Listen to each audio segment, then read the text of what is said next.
Psychic Dolphin Garage.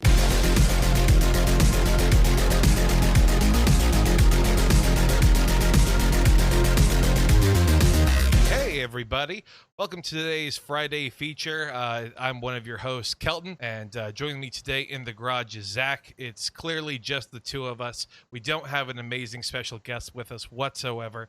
We decided to roll things solo. Yeah, we're cool enough for y'all. That's the real reason. Together. Oh no, our very thinly veiled, just any sort of kayfabe is completely gone. Joining us today is probably one of the coolest guests, if not the coolest one, that we have had on the podcast. Already such like a high bar, so don't worry. You know, we're not putting you up on too much of a pedestal here. It's Brian Matlock, also known as the Republican Socialist running for Senate in Kansas. How's it going, Mr. Matlock? Woo, doing great. Can I put that on my resume? One of the coolest guests on y'all's podcast.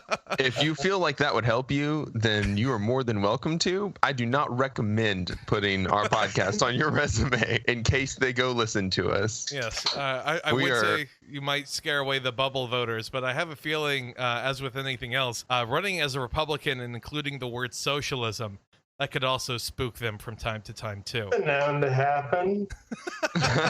I know that over here we've just kind of been looking at the news, and it's bizarre to see all of these horrible things happening on the streets and everywhere else, and then also realize that there is an election happening also pretty much everywhere. That all of that is still churning, and the eternal machine, if you will, is still churning things out. So what's that been like as you're campaigning in the midst of COVID and now with police brutality? So, not gonna lie, COVID's been pretty rough on the old grassroots campaign. A friend asked me, he's like, hey, we don't really have anybody progressive running in Kansas for the seat. Want to do it? And so I was like, yeah, dude.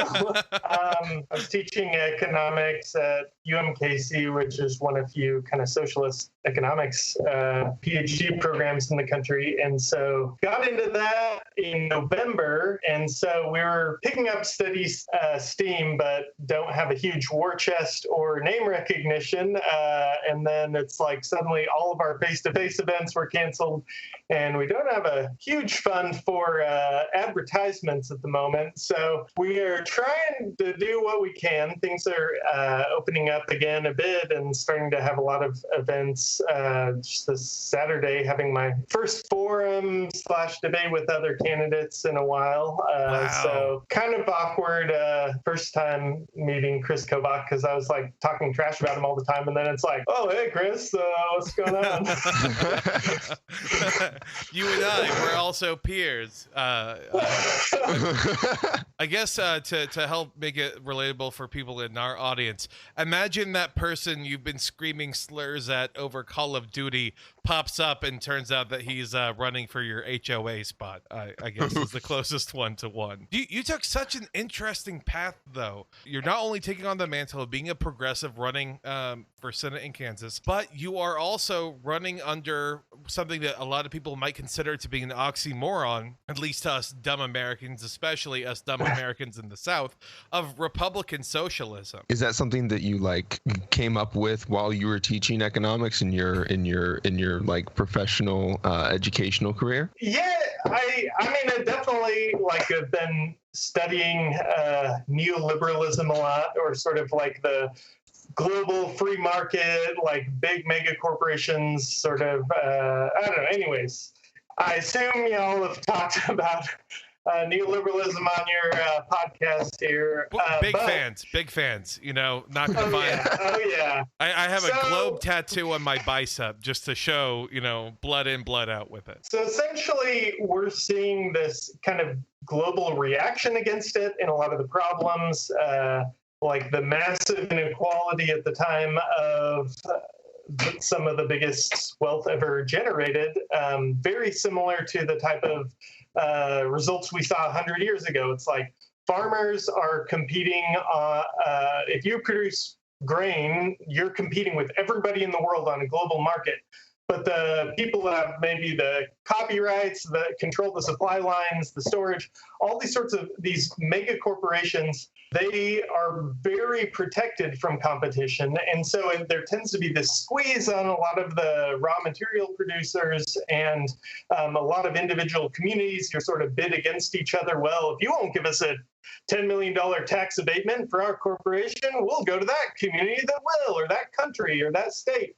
And so we keep seeing like these corporations have the ability to bid people against each other in any ways. We see this like at the time of there's like huge displacement, both because of the colonial wars as well as like you go from small scale production to now we have huge farms which put out of business a bunch of farmers. And so you have all of these people like rural to urban, things like that. And so it creates like massive migration both inside of countries and between countries. At the same time, there's growing inequality and people's standard of living is seeing a lot of pressure.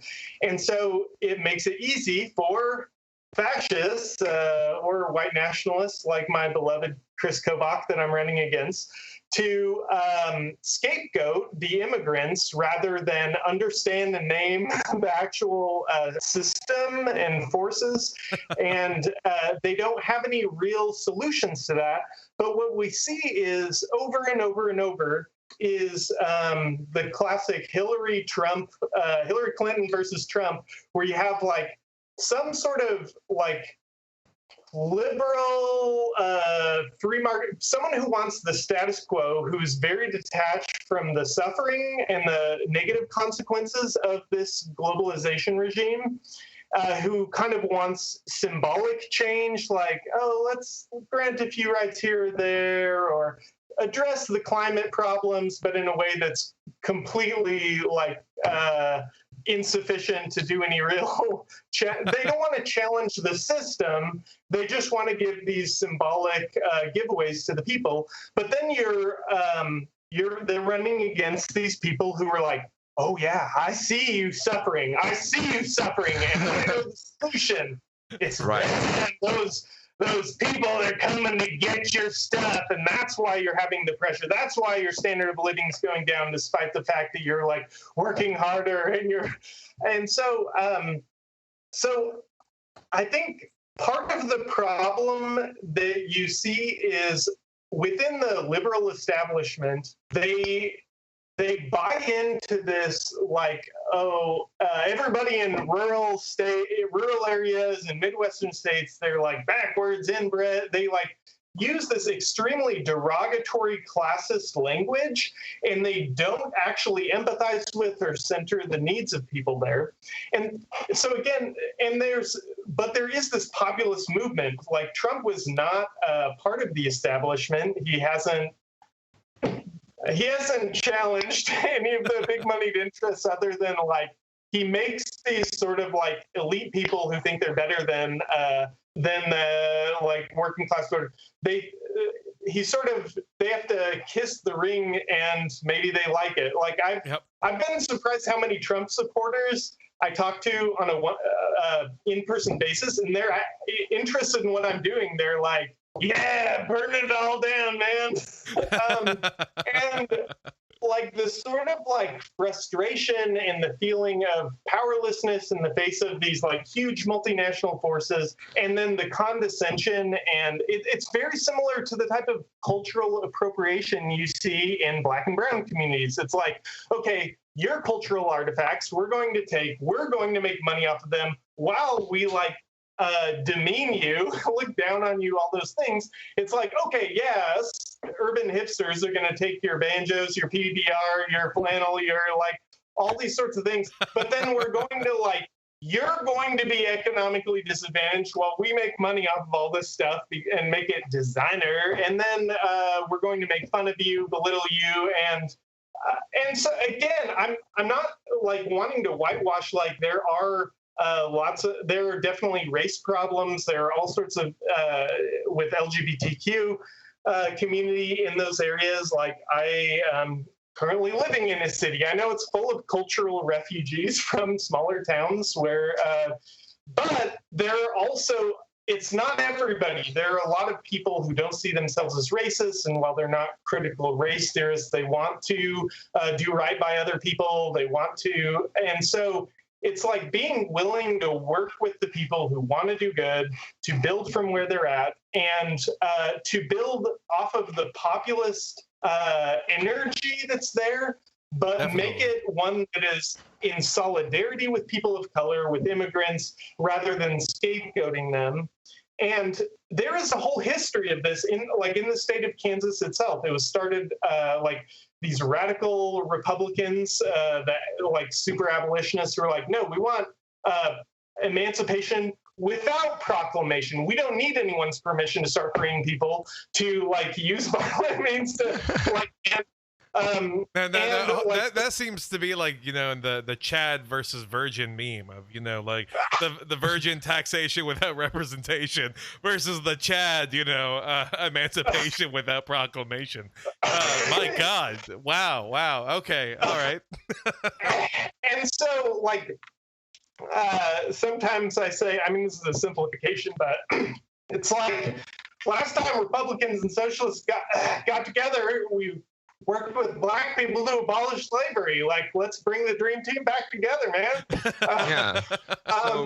So when you say like Republican socialist, you're having to take like the Republican talking points of you're a flyover state, you're ignored by the big city liberals, and meet it with socialist solutions to those problems.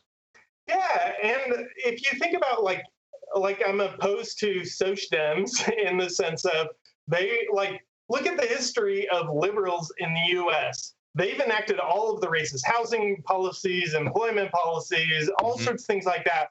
But it's like they're going to have these like meager, bare subsistence handouts while they're disinvesting from Black and brown communities. And that's supposed to be justice. We're supposed to be excited about this. It's like, no, we should provide them a way forward. And that involves like empowering those communities to do work that enriches their communities. And so you think about things like a job guarantee program, which addresses the targeted like double unemployment rate in those communities, but says like, okay, you guys get to decide what are the things you need, and using similar mechanisms like with, I don't know if y'all heard or talked about participatory budgeting, but it's something thousands of cities have done, and it's where like part of the budget that's discretionary, normally like city councilors get like, okay, you have the slush fund to decide what community projects, but instead it puts that democratically in the hands of people to decide. And so there's this whole process of like getting the community to like, what are our options? How much do they cost? What are our priorities? They vote on them, and then they use the discretionary funds that way. And for at least some of the jobs, like there are going to be some large scale, like transitioning our energy sector and things like that. But some of those, the community members themselves get to decide, like, what are our priorities? How do we invest like these resources to fix our problems and provide a way forward for our communities, rather than like, okay, you get like $500 a month and sit at home and watch Judge Judy or something. Like that's and so this sort of the ideas of local control, the value of work and workers, and then the sort of like radical Republican roots of we value human rights over property rights that started a lot of this, the Republican Party. And then, there's the whole other, which nobody likes to hear, the whole like philosophical, like, roots of republicanism. And believe it or not, I think our people and our fans might enjoy if you want to actually dive into that. Don't shy away from it is my point. So. Okay. Well, I'll say another, at least a little bit more, like in a way, like the history of corporations is basically a privately contracted government. Like they sort of provide these either industry-wide, it was kind of like built from guilds and other sorts of things. And so you provide these methods for cooperation and coordination and planning, all things that a government does, but it's like a private government. And at one point, they had to say, "Y'all can't have armies," because the Dutch East India Company was basically becoming the largest world power with a massive army. And that's bad. But now, right? yeah. Okay. And so with a republic, it's supposed to be like government by the people, for the people. We cooperate so that because we benefit when we work together to produce things, but we want to share those benefits. But both with an empire, you have like a few people getting everyone to cooperate for their benefit. And similarly with the corporation, it's like we're getting everyone to work together so these few shareholders get the benefit. That is an empire, not a republic.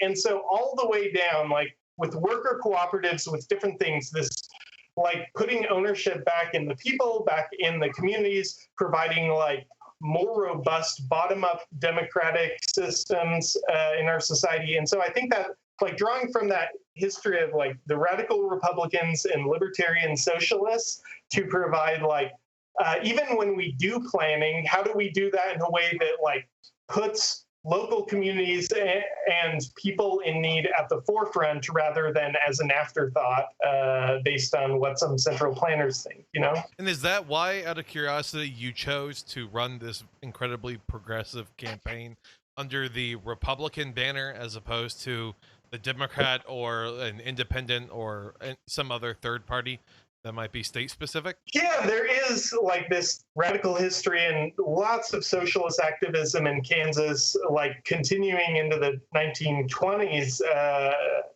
Like basically we had organizing farm workers and farmer cooperatives and different things to protect against price fluctuations, protect and organize miners against exploitative mining companies. So there is this whole history of radical Midwestern socialism that is very bottom up. And so I want to, that sort of like left populism, like reclaim that tradition, and also to say like corporate liberals aren't the answer. And like my allegiance is with working class people. I'm going to be organizing them wherever they are, if that's in the Republican area and in states like that party, because there's no reason to ally, like even just seeing some of the socialists who have run in the Democratic Party, the ways in which they're constrained to critique the Democratic Party. Yes, because exactly. And so I think it both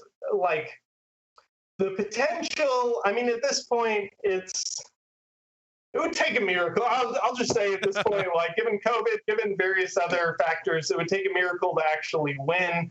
I kind of want to focus on what I can accomplish aside from winning, to be building a movement and changing the conversation. But I was like, in a crowded primary, everybody's running on a Trump platform aside from me. I think there are 11 people who filed for the primary.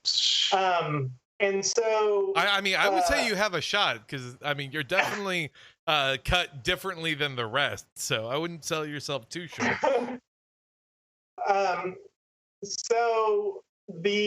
So yeah, it's interesting. They're all running on this, but then the Democratic Party, we have this like wealthy suburb that is like Johnson County. They have like 40% of the population of the state, and that's where the Democratic Party is a stronghold. They want to pick their corporate centrist candidate and demand everyone else drop out.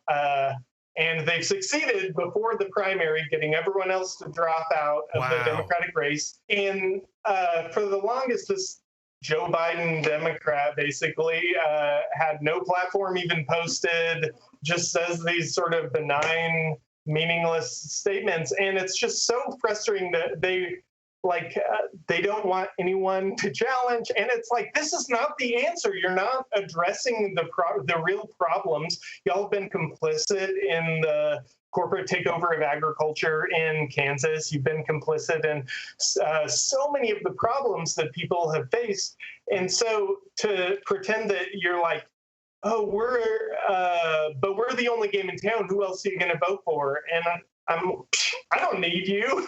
Like I grew up in a Republican area, Republican parents, and like my parents are pro-immigration Republicans. They're just very like kind of local community focus on faith, on like being a good neighbor, on things like that. And so a lot of those ethics of like taking care of each other and helping out your community and your neighbors and taking in kids, donating, volunteering, all those things have more in common with socialist values than with big business, like profit is the end all be all for society.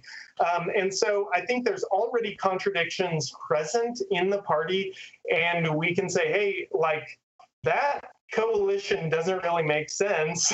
And start kind of like heightening the contradictions already present, and then start organizing people around their needs and saying, yeah, some of the things you care about, we care about too. And like the amount of just big picture, the boomers are overwhelmingly are like much higher percentage Republican. Millennials are much higher percentage socialist. We're your kids. Like, of course, like we get some values from you. Like, of course, there are certain points of overlap. And so it's sort of like tapping into that. And how do we like build off of the things that we really care about? And to have like the good news is that like in Kansas and maybe specifically in rural areas, a lot of these programs, a lot of these things that are beneficial to those people that you're trying to get elect you have existed. Farmers co-ops have existed. There's been unionization in places like this before. That's something that you can take advantage of, right? Yeah, absolutely. And just like the amount of things that people think are the natural outcome of free markets that have actually come from like really radical people trying to like either topple the system or seriously challenge it, like higher wages, benefits, environmental protections, like worker cooperatives and the farming cooperatives that are still all over Kansas, the type of things that are part of every day. And they're just like, one of the Republican senators was like, okay, you're talking about all this stuff, but we already have, like, look at all of these organizations that we're meeting with, like Farmers Co-op this, Farmers Co-op, and I'm like, yeah, they were started 100 years ago by socialists. He was like, this already exists, we don't need you. The job got done 100 years ago. We're fine with our gas lamps and everything else. Leave us be. Yeah.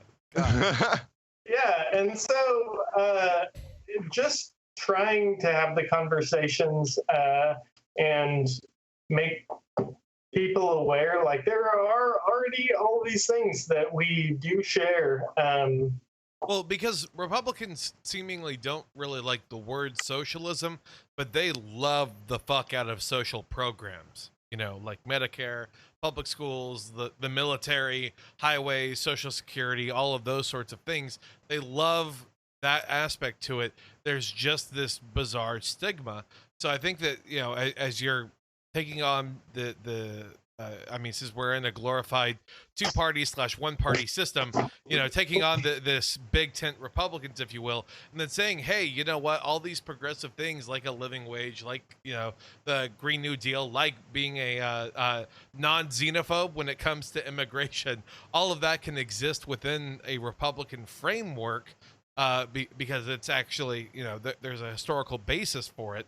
I think that that's something that people will get behind. I mean, when I was reading up on you, you had talked about a jobs guarantee, and that was something that you had pushed, I believe, in a couple of articles as well as on your website.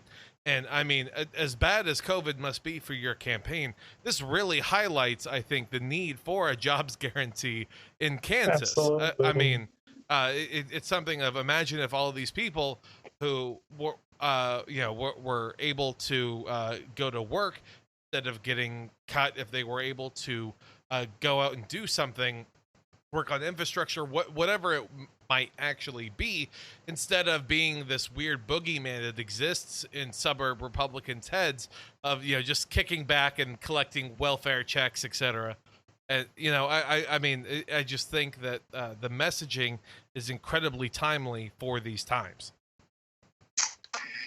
Yeah, absolutely. It was interesting when I started the campaign because, even though it was lots of no benefit, short, part-time, temporary gig economy work, like the official unemployment rate was very low, and people were like, "Why are you talking about a job guarantee? Why are you talking about this?" I was like, first of all, it'll be way easier to sign and implement when we're at low unemployment levels, so that it's an automatic stabilizer, so that when the economy tanks, as it constantly has throughout capitalism's existence, like people can go into it, so it's not like they don't have to spend down all of their wealth, they don't have to collect unemployment, lose skills, do all of these sorts of things. It's like it can absorb them for the time, and as the economy picks back up, they get bid back out into the private sector. But it's like people didn't want to talk about it as if any time that the economy is doing okay, they forget about how it always has crises. But now we're in a crisis, and one of the biggest issues here moving forward is the economy. Like, what are we going to be doing? And so I'm like, yes, one of us is prepared.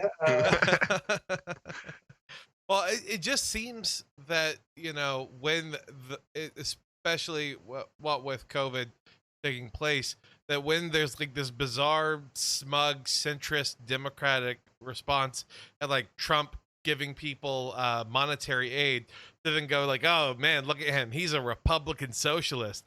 Guess he's the real socialist all the way through. It must be infuriating, and to realize that is the mentality you have to butt your heads up against. And I mean, I don't know what the demographics are in Kansas or not, but it sounds like if there's one guy who's basically Kansas version of Joe Biden running, that it seems like that would just be a lot of the same rhetoric repeated over and over again. So do you have to differentiate yourself constantly, at least with Republicans, like I would assume you have to with Democrats, or what? Have you found any trouble there? It's sort of, lots of people are curious, especially people who don't really, they have a lot of assumptions about Republicans. So you say running a Republican, they're like, are you a bigot? Like, oh, you hate the gays, don't you? I'm like, no. And so there's the constantly having to, like, with Republicans, having to differentiate myself from it. They're like, you should be running as a Democrat, you're a rhino, you're this or that. And with the Democrats, they're like, oh, we're the good ones, why aren't you falling in line? I was like, y'all are like, just the Democratic establishment is so frustrating. The big organization to end like corporate money in politics is endorsing not the one who's taken a no PAC pledge or isn't taking any money from corporations. They're endorsing the candidate in the race who's gotten the most corporate donations of any of the candidates, Republican or Democrat, like just because she's a Democrat. And it's like she keeps thinking she's making like bold, like, oh, I wear my face mask in public because I care about CDC guidelines and stuff. And it's like, oh, wow, like we're in the biggest civil rights upheaval in like our generation, and your like bold social stance is that you wear a face mask. Like, show them hell, Barb. Like, at the very least, it's not, like a Kimbe cloth face mask to show solidarity. That baby steps, I guess. Yeah, it's frustrating. Like, her main thing is like, the Democratic establishment constantly, they suppressed Usha Reddy, who's the mayor of Manhattan, and she was far more progressive than the current candidate, but they were just like, we're putting all chips behind. They were putting tons of pressure for everyone else to bow out. So finally, Usha Reddy drops out, so it's just Barb Bollier. But they're like, Barb Bollier is the healthcare candidate. There is no discussion about this. And I'm like, she doesn't even support Medicare for all. She's like doing this weird, like sort of empty, like healthcare for those who want it. Like anyone wants to die of a preventable disease. Or, That's right. That's right. You want to position yourself to the right of Buttigieg. That's what you really want to do. God. Come on, like you have a candidate in this race who actually wants to like demand healthcare be considered a human right and all of this. So it's just once again, I think it's had healthy discussions within both the DSA, who was a bit of a dumpster fire over my announcement. And I'm sure they took that in stride. Oh yeah, definitely. As well as there was like I just saw on social media they were saying that like they tried to get their college Democrats chapter to endorse me over the Democratic candidate. So it's been good to like challenge the sort of like socialists have become so urban, educated, intellectual, and end up buying into this like good team, bad team that the Democrats have imposed. And they don't realize they're buying into this really toxic division that has been throughout time, which is like this pearl clutching that the elites have to like, oh yeah, Seamus could run his own farm. Ha ha ha. Oh yeah, Moses, he could run his own plantation. Yeah, right. Like they deprive like equal education, they deprive all of these things, and then they blame these people who they're giving no rights. They're no like, oh yeah, like women could be as smart as men, but women aren't allowed to speak like they aren't allowed to have education. So they create the conditions for inequality, but then they're like, oh, they're just dumb as a box of rocks. Similarly, they like socialists throughout time have said, these people have value, they have potential, they deserve every right to like participate and decide and like be part of the decision making of society, to have like equal education and rights. And so it's really disappointing, the sort of like, again, I understand some people have grown up in those communities and have faced injustices, they have traumas, and I'm not trying to say you need to like go hang out with them and all is forgiven. But I'm saying there are a lot of us who are privileged who have not faced that, who are hiding behind other people's pain and not doing the work.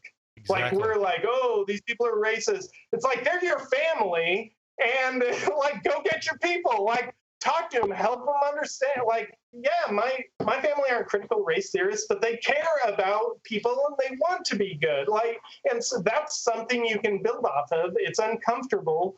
It's easier to just avoid it, but you can be helping them because they're dependent on like super racist Hollywood films and television stories. If it bleeds, it leads to understand what those people are like, in a similar way that sometimes people in cities understand what rural folks are like. It's based on representation that media give to understand who they are, what they care about, and that's not always accurate, and it can keep us like from failing to listen and build when we do have things we share. Precisely.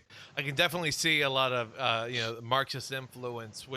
And would you say that Marx is kind of like one of like the main influencers? But for dumb people like me, who kind of recognize Marx, but not then, maybe like 4 or 5 other guys on the Mount Rushmore.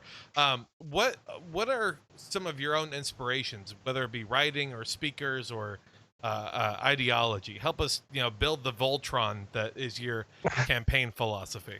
For me, I was actually once upon a time studying to be a missionary. Oh, wow. Okay. Religious colonialism abroad. Very cool. Very cool. Don't judge me. So it's sort of like over time, I just like, and luckily my parents like really opened their homes to other people and would, my grandma was a cafeteria cook and she'd have the foreign exchange students over and all this. Like I felt like for being in Idaho, not very diverse place, like I was just like, oh, different people are good and interesting and valuable. And so I just had this idea like, oh, I'm going to go.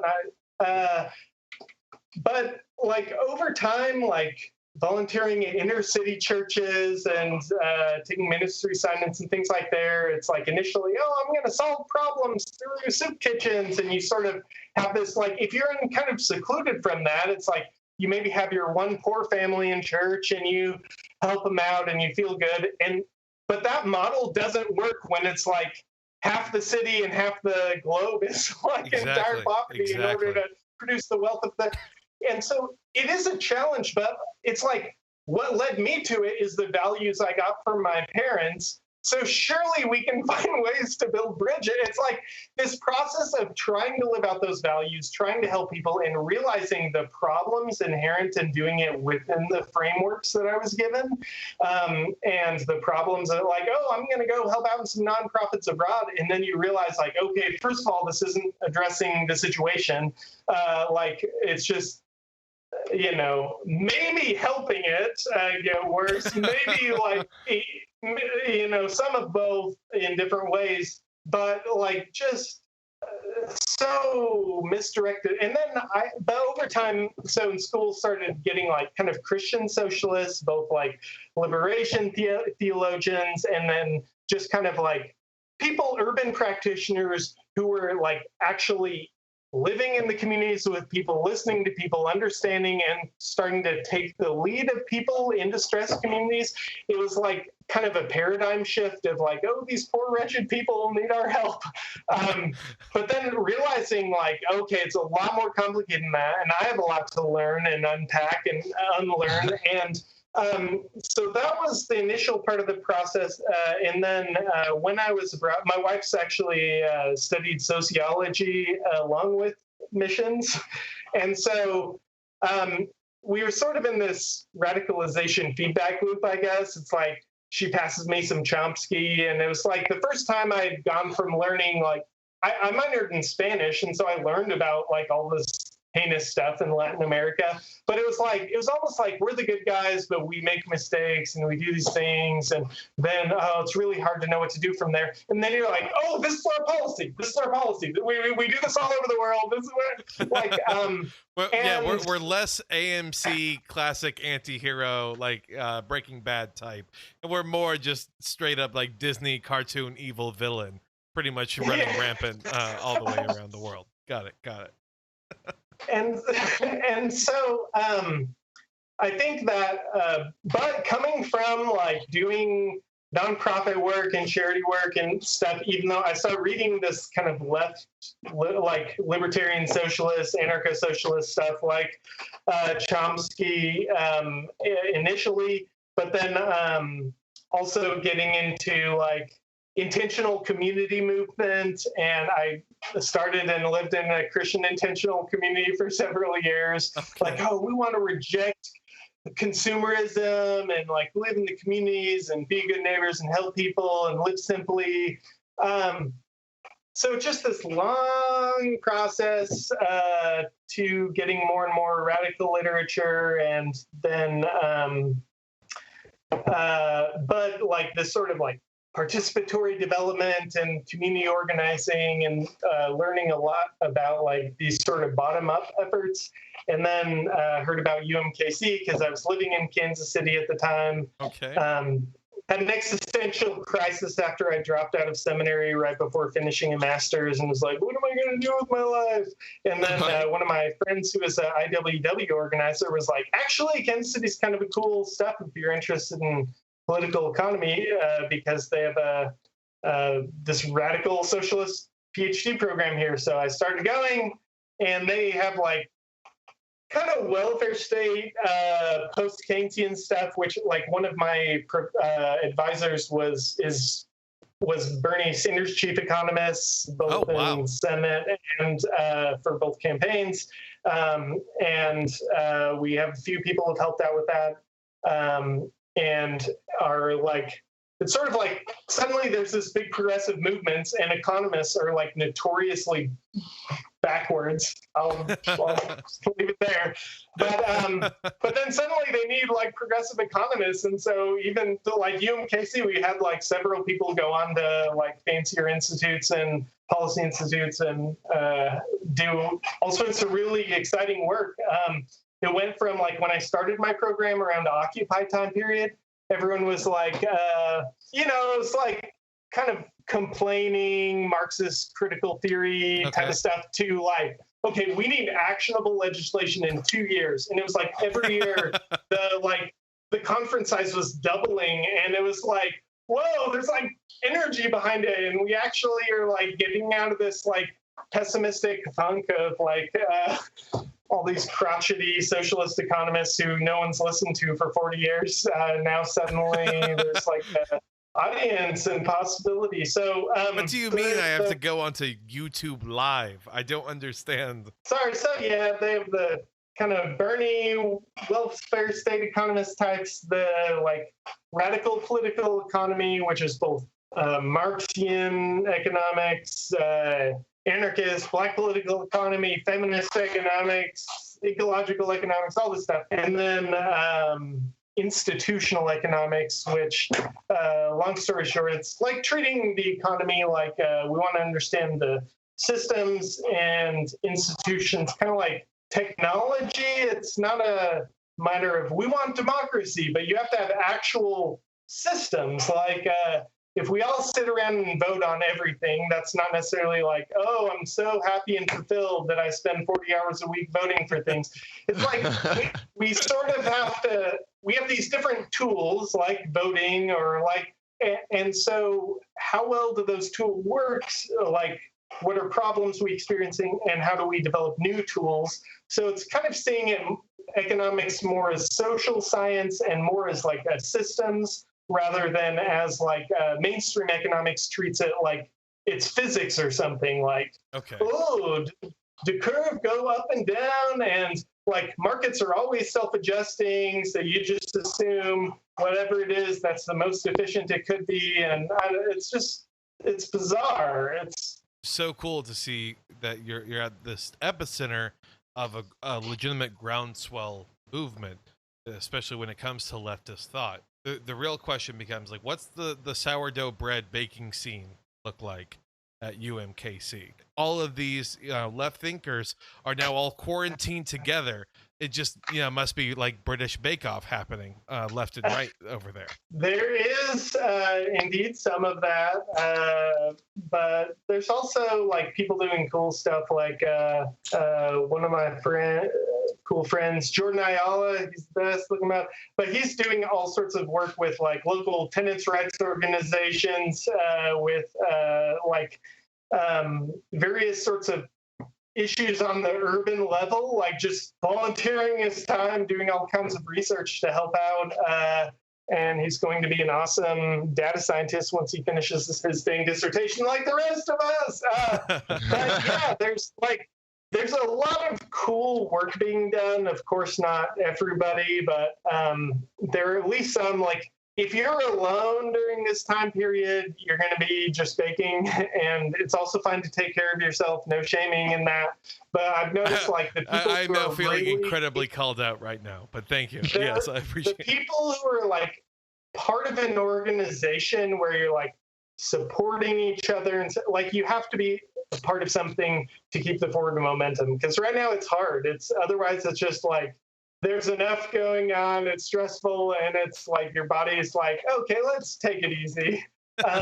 Which, again, no shame. We all need it sometimes, but also like, I would say the academics at UMKC who are doing like really cool stuff are often like really involved with and dialed into organizations that are on the move. So excellent. That's been one of the cool stuff about all of the lefty policy organizations that have kind of been getting up and running. I'm sure. So not only in the world of academia, but also in the community. But so to kick it back though into politics, and then specifically in your campaign, I know that you had been more or less blackballed when it came to getting on the debate floor for a while. So first off, congratulations, I guess, on what would be coming. This is coming up Friday, so tomorrow then, on your debate that then is actually going to be taking place. What was that process like? Having to, I guess, email and call and keep pushing to do what actually should be done to make sure that your voice is like part of the conversation, since you are in fact running. Yeah, so the actual Republican establishment has still not let me participate. But a lot of the sort of similar, like this one is run by Republican Women United. And so I found like both local chapters, they're a lot more likely to, like, they have kind of this like libertarian streak about not liking hierarchy or like party bosses decide, like, and so there's a lot of like they're more likely to hear me out or get me to participate if it's sort of like a Republican organization that's not the official party structure. Absolutely. And so, the Chamber of Commerce in Southwest Kansas invited me to a debate they were hosting, and then they canceled it because they were like, "Oh, we're not actually allowed to host a debate. Sorry." So, sorry, Southwest Kansas Chamber of Commerce. I feel your pain. But it's been like a lot of sort of other organizations that have started inviting me to participate. It's hard because some healthcare advocacy groups were wanting to put together a healthcare debate, but none of the other candidates wanted to come because they scared. They have no plan. They just we're just going to use markets to fix it. Or Bollier, we're the Democrat, we're going to use nothing to fix it. Because everything's fine. Yeah. Yeah, Obamacare to fix it.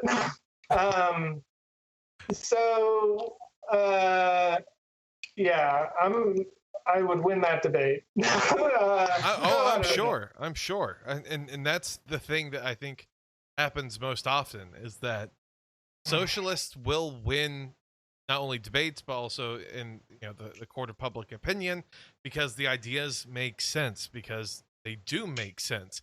And people just get scared of then what it would look like if I don't know what the term is, but if a group of people woke up to an idea, like a class consciousness, if you will. I'm sure that phrase has never been used before. And it's so cool to see that happening in Kansas, and kudos to you for spearheading that movement. Are you noticing other people kind of picking up on what you're putting down? Have other people reached out to you? Said, hey, I live in XYZ place. Do you have any advice for me? I'm thinking about 2022 or 2026, whenever that cycle might be. Yeah, reach out to me. I would love to talk to somebody. It is like, especially after Bernie lost, I noticed sort of a groundswell of like people who are just really furious at the Democratic establishment and looking for other options, both. And so I noticed a lot more interest in the campaign from lefties after the Bernie Sanders campaign ended. And then it's just interesting how many people have had similar ideas. Like somebody started a Republican Socialist America Facebook page at a similar time that I had started my campaign. And some other people ran as progressive Republicans, like John, I can't believe I'm forgetting his name, in California, as well as I'll think of it as well as Rob Ryers or something in Arkansas ran as a progressive Republican. And so I think, and there's a lot of like Republicans on average hate big corporations just as much as big government. And so there are just these different like expressions of populism and economic populism coming out. But what's going to help it really catch fire? We'll see. I think, again, I had good experiences going door to door. I will probably be starting that again soon, but COVID kind of put a kibosh on that. And so, If I'm just being 100% honest, because of that, I've had trouble because mainly lefties follow me on social media.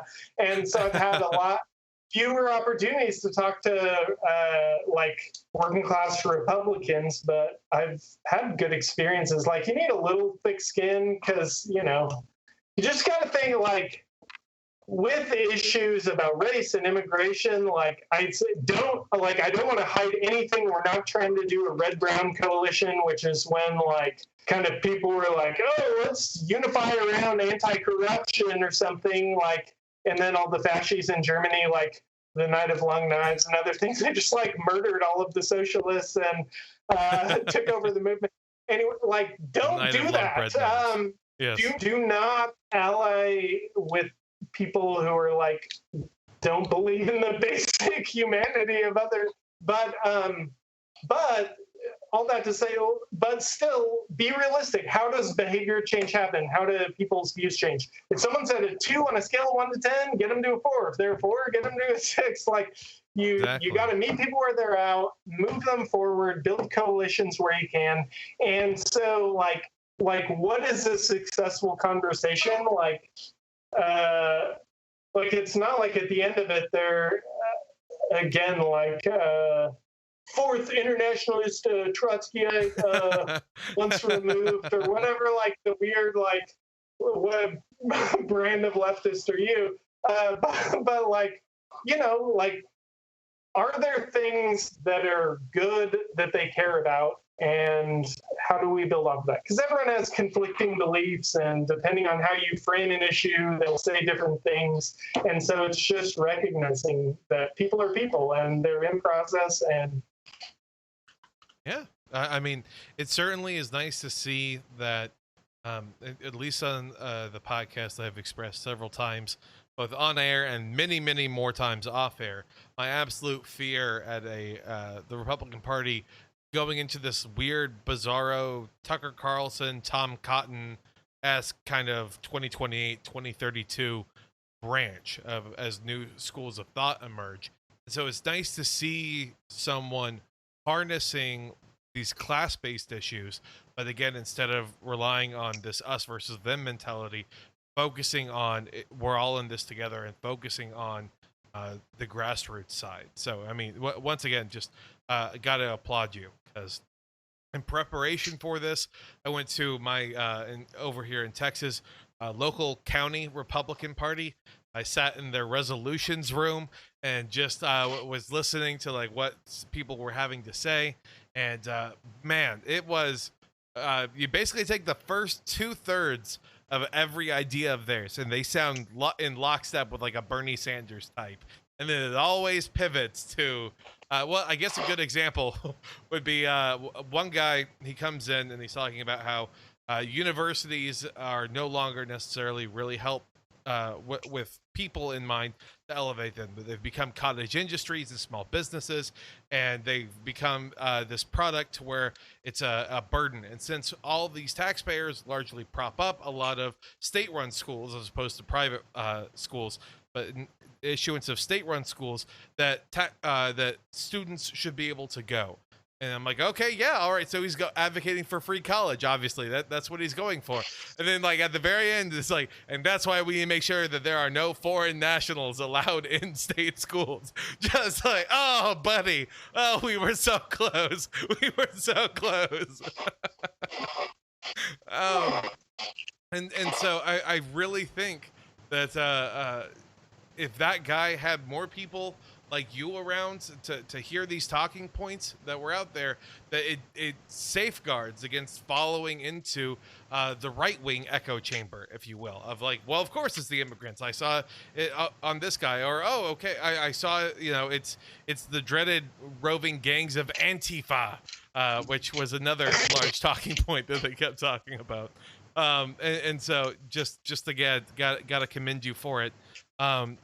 What can people do if they want to help you out, though? If they want to, I mean, annoy you with questions, save that for the Facebook page, I would assume. But is there any phone banking? Is there anything else coming up that could be useful for you? At the very least, help you make some more waves.